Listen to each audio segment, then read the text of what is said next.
वर्षे होइगला गछ मूले एमिति बितुछि जीवन। हाँ क्या आमी किछि कहिबा पूर्वरु थरे एई दृश्य उपरे नजर पकांतु। ए दृश्य सतरे समस्तଙ୍କୁ स्तब्ध कर दैछि। गछ मूले घर जेमिति कबर पालटि जाइछि।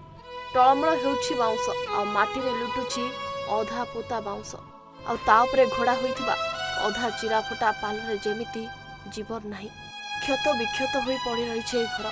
हाँ क्या ए आहत घरे बंचुथिबा मनीष ढ ढ खरारे केमिति चलुथिबे थरे चिंता करंतु। ए कांथ छपर नथिबा गछ मूले रहउछन्ते ए परिवार। जे भी देखुची आखिरे लुह आसी जाउछि। एमानक दुख केही सुनु नांती। खाली भोट बेले आसी प्रतिश्रुति दे चली जाउछन्ती।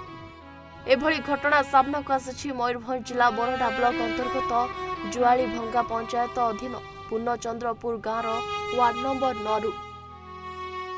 9 ना कियो सुकांत नायक समीर ना उल्टो भक्ता गाँ पूर्णचंद्रपुर ए गछ मूले केते दिन हेलाणी रहउछन्ती वर्षे रहुचे आ घर फर किछ पाइना घर फर पाइनि पुरा आ कोन पाउछ चावल पाउछ चावल पाउछे केतटा छुआ 3टा छुआ बच्चे हेलाणी गछ मूले रहउछ गछ तळे रहुचे तो की हला पंचायत घर फर मिलिनी मिलिनी की कहले सरपंच घर मागला बेलକୁ कहूचे 2000 टंका दियो तबे जे घर दबा आमे कहूचे गर्वनक पाइबा केठी चलुछ केमती एरक पत्र चारकुली एगर चलुचे तो वर्तमान कोन कहबो सरकार को घर कहबा।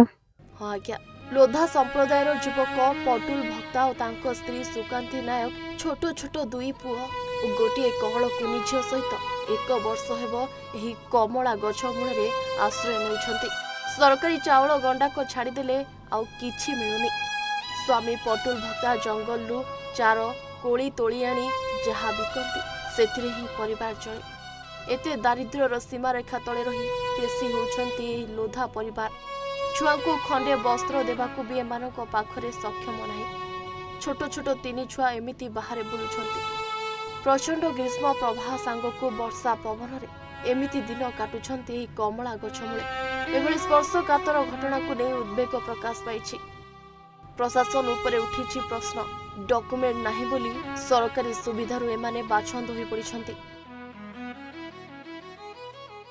आपनको ना पहुंची कहबा रवींद्र महांतो वरिष्ठ सांबादिक चित्रोड़ा।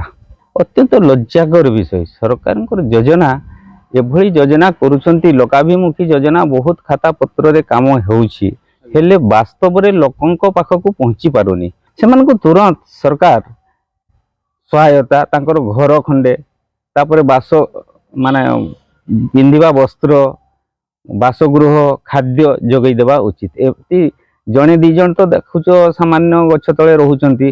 लोधा बस्ती गुड़ाकर भी अनेक अछंती एही भली अपरिष्कार माने दरिद्र सीमा रेखा बहुत तले। सेमाने राजनीति कोन समाज नीति कोन आदर्श कोन शिक्षा संस्कृति सबुरे अज्ञ रहिछंती। तेबे एही परिवार को सरकारी योजना रे घर खंडी जोगाई देबाकू दाबी करछंती स्थानीय बासिंदा। तेबे एमिति अवहेलित परिवार को देखिले संस्थार कार्यकारिता को नहीं मनरे प्रश्न उठे। सामान्यतम मौलिक सुविधारू आज भी वंचित लोधा परिवार। तेबे देखा बाकी रहा केबे मिलुछि एही परिवार को घर एवं केबे होउछि एमानंक दुख दूर। मयूरभंज मरडारू मु ज्ञानरंजन बेहेरा, ओडिशा भास्कर।